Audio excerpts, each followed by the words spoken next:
Olá, meu nome é Décio, eu sou economista, trabalho no IEPE, Instituto de Pesquisa e Formação Indígena, que é uma ONG indigenista que trabalha com as comunidades indígenas lá do Amapá e norte do Pará.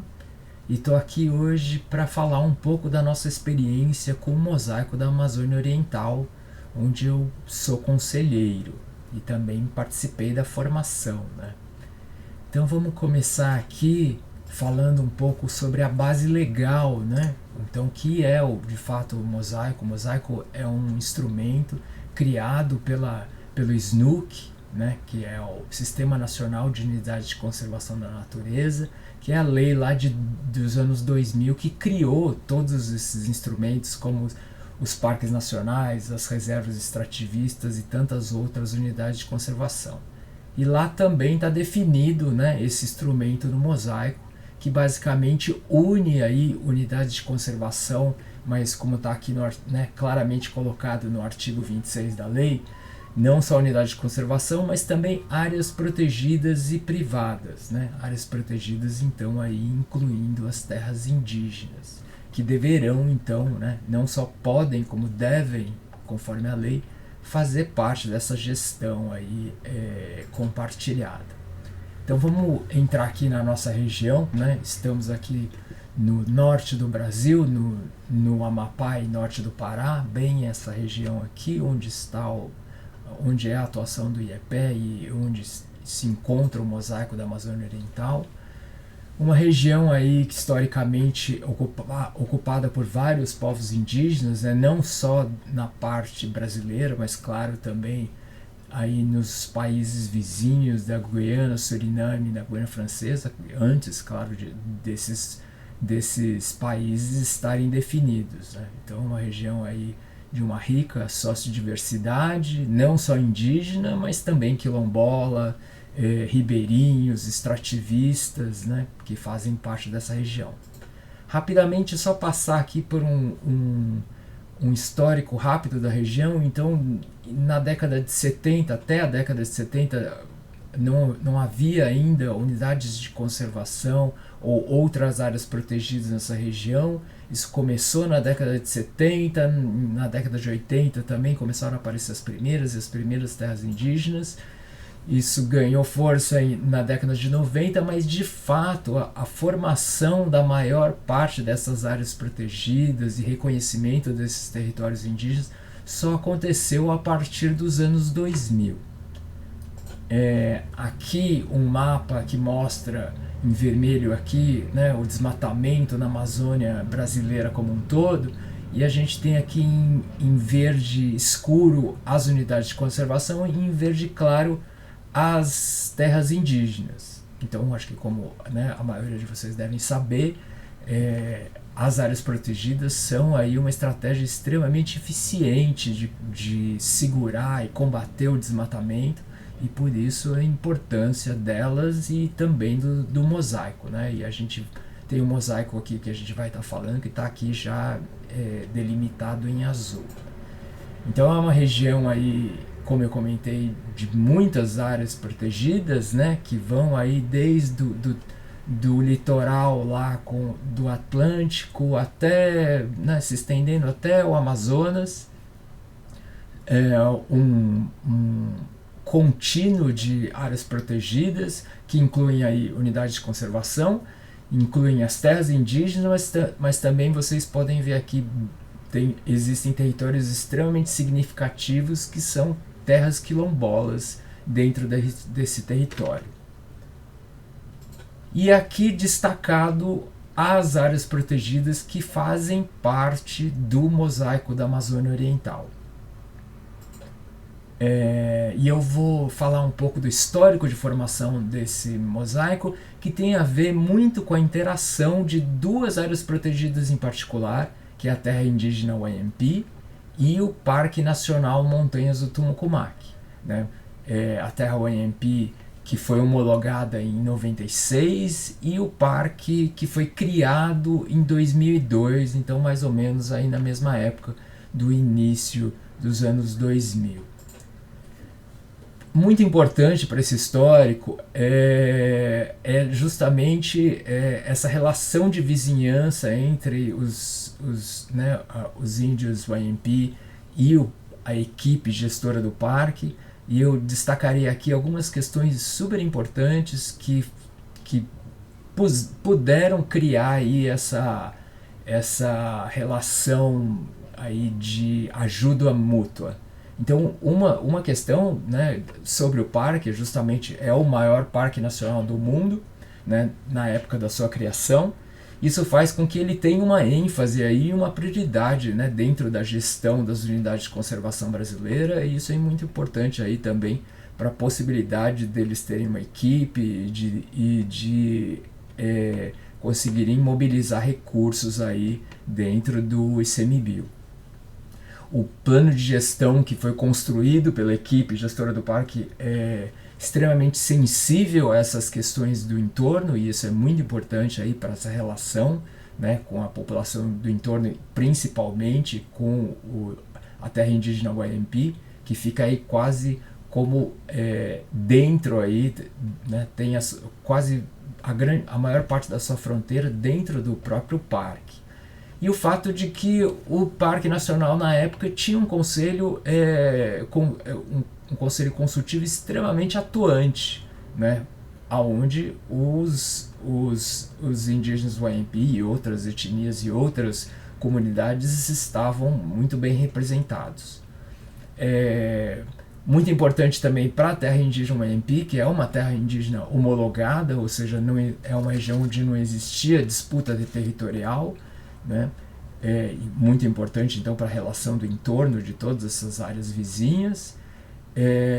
Uma população extremamente consciente da importância aí da gestão desse território, até porque, né, devido aí à luta pelo seu território, a luta até que essa área fosse realmente reconhecida e homologada, e uma estratégia dos próprios Wayampi de se dispersar no seu território, uma estratégia né, de vigilância e de proteção do próprio território, e abertura dessas aldeias nos limites da terra indígena, né?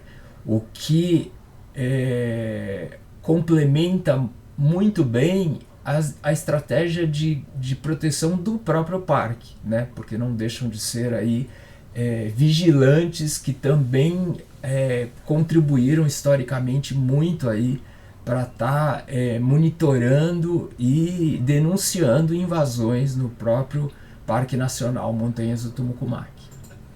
Então, construindo em cima desse histórico aí do início dos anos 2000, em 2005 foi proposto para o Fundo Nacional do Meio Ambiente, dentro de um edital de criação de mosaicos, a criação desse mosaico que na época, né, chamava-se Mosaico do Oeste do Amapá e Norte do Pará. Essa proposta foi aceita e mais ou menos em 2007 começaram as articulações, as reuniões, as conversas de construção dessa gestão compartilhada, né, através desse instrumento. Esse é um processo que durou muitos anos e que ele finalmente foi reconhecido pelo Ministério do Meio Ambiente em 2013. Então, uma jornada aí bastante grande, né, de muita discussão, de muita construção coletiva entre os órgãos governamentais e principalmente com as comunidades aí de toda essa região.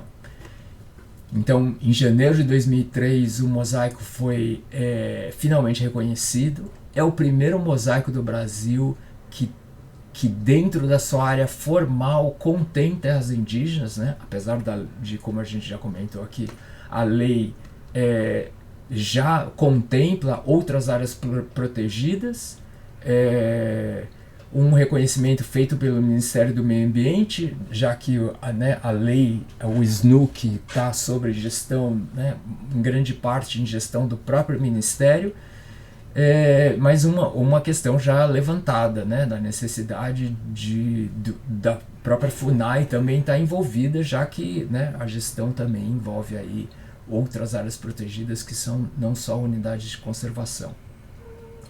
E isso tem a ver com uma certa fragilidade dentro da lei brasileira na definição do que exatamente seriam áreas protegidas, né? Então aqui eu destaco alguns documentos importantes, né, históricos do governo, que claramente definem, né, que terras indígenas também são consideradas dentro da lei brasileira e áreas protegidas, começando aí com o Plano Estratégico Nacional de Áreas Protegidas, né, o PENAP, de 2016, e outros aí que também compõem essa jurisprudência.